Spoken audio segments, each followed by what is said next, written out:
नमस्कार प्रिय दर्शकों, देवम चैनल में आप सभी का स्वागत है। आज की जो कहानी है बड़ी ही ज्ञानवर्धक है। यह एक मोटिवेशनल स्टोरी है। यह कहानी को हो सके तो पूरा सुनिएगा। यह कहानी जरूर आपको प्रेरणा देगी। आज की कहानी एक चिड़िया की कहानी है। एक चिड़िया की महाशिवरात्रि की कहानी है। और यह कहानी शास्त्रोक्त कहानी भी है।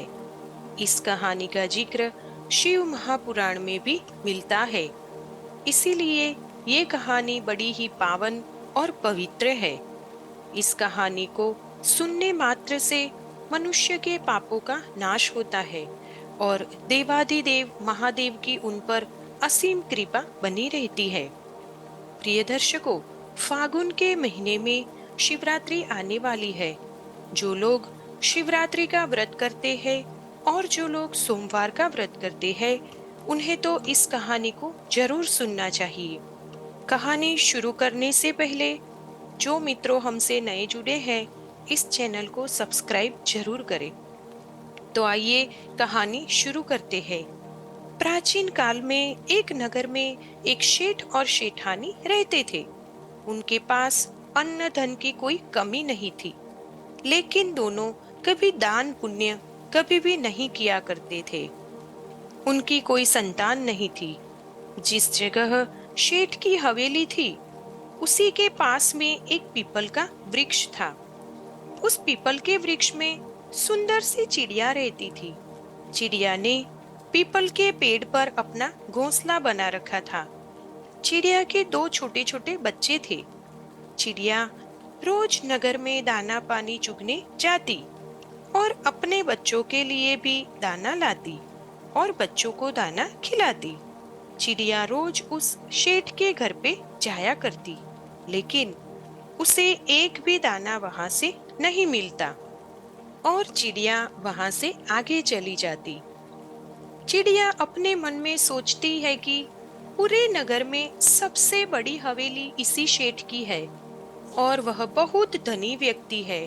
फिर भी कभी किसी को दान नहीं देता है और ना ही कभी पक्षियों को दाना डालता है। यह शेठ बड़ा कंजूस है। और एक दिन चिड़िया अपने घोंसले से उड़कर शेठ की हवेली पे जा बैठती है। उसी वक्त शेठ और शेठानी बात कर रहे थे। शेठानी शेठ से कहती है कि हमारे पास बहुत धन दौलत है। नगरजनों आपको नगर शेठ कहते हैं, लेकिन हमारा कोई वारिसदार नहीं है। इस धन को कोई खाने वाला नहीं है। तब शेठ शेठानी से कहते हैं कि हमारे नसीब में पुत्र प्राप्ति नहीं है। जब तक हम जिंदा है तब तक इस धन धान को खाते हैं। बाद में जिसके नसीब में होगा वो खाएगा। चिड़िया शेठ और शेठानी की पूरी बात सुनती है और वहां से उड़ जाती है। चिड़िया हर रोज शेठ की हवेली पर जाती है और बैठती है। अब तो शेठानी का धीरे धीरे उस चिड़िया से लगाव हो जाता है। शेठानी शेठ से छुप छुप कर उस चिड़िया को दाने डालती है। अब तो चिड़िया रोज आती और दाने खाया करती। वह देखती थी कि शेठानी बहुत अच्छी और भोली है, पर उसे कोई संतान नहीं है। ऐसा क्या किया जाए जिससे शेठानी को पुत्र की प्राप्ति हो। चिड़िया सोचती है कि एक औरत को सबसे बड़ा सुख तब मिलता है जब वो माँ बनती है। यह सोचकर चिड़िया बहुत दुखी हो जाती है। चिड़िया सोचती है कि क्यों ना मैं देवाधिदेव महादेव के पास जाऊं और उन्हें शेठ और शेठानी की अर्जी करूं। यही सोचकर चिड़िया उड़ती उड़ती कैलाश पर्वत पर जाती है, जहाँ पर महादेव जी और माता पार्वती जी विराजमान थे। चिड़िया दोनों को चरण स्पर्श करती है। जैसे ही चिड़िया माता पार्वती के चरणों को स्पर्श करती है, वो बेहोश हो जाती है। माँ जगदम्बा पार्वती चिड़िया को होश में लाती है और पूछती है, तुम कहाँ से और क्यों आई हो? तुम बड़ी ही परेशान दिख रही हो। आखिर बात क्या है? तब चिड़िया कहती है, कि मैं बहुत दुखी हूँ और बड़ी दूर से आई हूँ।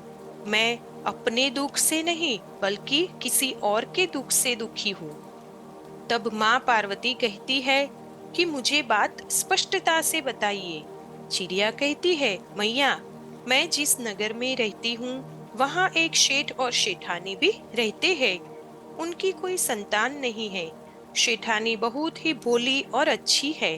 माता, उनको एक पुत्र का वरदान दीजिए। माँ पार्वती चिड़िया को लेकर महादेव के पास जाती है और महादेव जी से शेठ और शेठानी के नसीब में पुत्र प्राप्ति की बात करती है। तब महादेव कहते हैं कि उनके नसीब में पुत्र नहीं है।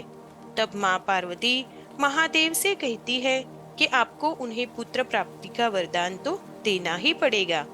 वो कहती है कि यह चिड़िया बड़ी दूर से यहाँ आशा करके आई है, उन्हें खाली हाथ नहीं भेज सकते। तब महादेव कहते हैं कि पार्वती, आपके कहने पर मैं शेठ और शेठानी को एक पुत्र प्राप्ति का वरदान देता हूँ। लेकिन महादेव यह भी कहते हैं कि शेठ शेठानी बड़े ही नास्तिक है। अगर वो कुछ दान पुण्य कर ले और थोड़ा दान धर्म का काम कर ले तो जरूर उन्हें पुत्र होगा। तब चिड़िया कहती है कि मैं शेठ शेठानी को यह सारी बात जरूर बताऊंगी। तब महादेव जी तथास्तु कहते हैं। अब चिड़िया माता पार्वती और देवाधिदेव महादेव को प्रणाम करके वहां से उड़ के निकल जाती है और अपने नगर आती है। 9 महीनों के बाद शेठानी को एक सुंदर पुत्र की प्राप्ति होती है। पुत्र को पाकर शेठ और शेठानी बड़े ही खुश हो जाते हैं। चिड़िया की मेहनत सफल होने के कारण वो तो फूली नहीं समाती। चिड़िया मन ही मन में सोचती है कि इस नगर का सबसे धनी शेठ अब तो अपने बेटे को अच्छी अच्छी चीजें खिलाएगा और उसके टुकड़े जब नीचे गिरेंगे तो हमें भी अच्छा अच्छा खाना मिलेगा। यह सोचकर चिड़िया बहुत खुश होती है। धीरे धीरे शेठ का लड़का बड़ा होता जाता है। एक शिवरात्रि निकल गई, दूसरी, तीसरी और चौथी शिवरात्रि भी निकल गई। 5वीं शिवरात्रि जब आने वाली होती है तब चिड़िया बड़ी चिंतित होती है। चिड़िया सोचती है कि शेठ का लड़का अब 5 साल का हो चुका है, लेकिन शेठ और शेठानी अभी तक कुछ दान पुण्य नहीं करते हैं, किसी को भिक्षा नहीं देते हैं। वो सोचती रहती है कि यदि शेठ शेठानी दान पुण्य नहीं करेंगे तो उनका पुत्र अल्पायु होगा। यही सोचकर चिड़िया दुखी होती है। चिड़िया सोचती है, मैं यह बात शेठ और शेठानी को बताऊं तो कैसे बताऊं। अब तो चिड़िया फिर से उड़कर कैलाश पर्वत जाती है। माता पार्वती चिड़िया को पूछती है कि दोबारा यहाँ आने का क्या कारण है। तब चिड़िया कहती है कि शेठ और शेठानी को पुत्र तो मिल गया, लेकिन अभी तक दोनों सद्मार्ग पर नहीं आए हैं। दोनों अभी भी धर्म का कार्य नहीं करते हैं, वैसे के वैसे ही है। तब महादेव कहते हैं कि तो फिर उनका पुत्र अल्पायु होगा। तब चिड़िया भगवान के चरणों में पड़ जाती है और कहती है, उनका पुत्र दीर्घायु होना चाहिए, अल्पायु नहीं। चिड़िया बहुत ही दुखी होती है और कहती है कि माता, आप और महादेव जी साक्षात उधर आओ और उनको सद्मार्ग पर लाओ। तब महादेव कहते हैं कि ऐसा ही होगा, हम खुद शेठानी के घर जाएंगे। चिड़िया वापिस नगर चली आती है। महादेव और पार्वती जी एक भिक्षुक का वेश धारण करके शेठ और शेठानी के घर आते हैं और शेठानी से कहते हैं कि मैया, हमको बड़ी भूख लगी है, हमको भोजन दीजिए, खाने के लिए कुछ चीजें दीजिए। यदि तुम हमें भोजन नहीं खिलाओगी तो हम तुम्हें श्राप देंगे। तब शेठानी हाथ जोड़कर विनती करती है कि बाबा, मुझे श्राप मत दो, मैं जरूर भोजन खिलाऊंगी। अब तो शेठानी साधु के वेश में आए भगवान महादेव और माँ पार्वती जी को घर में ले जाती है और अच्छे अच्छे पकवान बनाकर खिलाती है। शेठानी का नन्हा सा बेटा भी रोटी सब्जी लेके आता है और परोसता है। यह देखकर माँ पार्वती बड़ी प्रसन्न होती है। पार्वती जी सोचते हैं कि यह महादेव का प्रसाद है, इसीलिए इतना चंचल है। अब महादेव और पार्वती जी वहां से निकलते हैं। तब शेठ और शेठानी दोनों हाथ जोड़कर कहते हैं कि अगर हमसे कुछ गलती हुई हो तो हमें क्षमा करना। तब महादेव कहते हैं कि शेठ और शेठानी, तुम दोनों ध्यान से सुनो। गलतियां तो आपने बहुत की है। यदि आप इस तरीके से गलतियां करते रहे तो तुम्हारे पुत्र पे घोर संकट आने वाला है।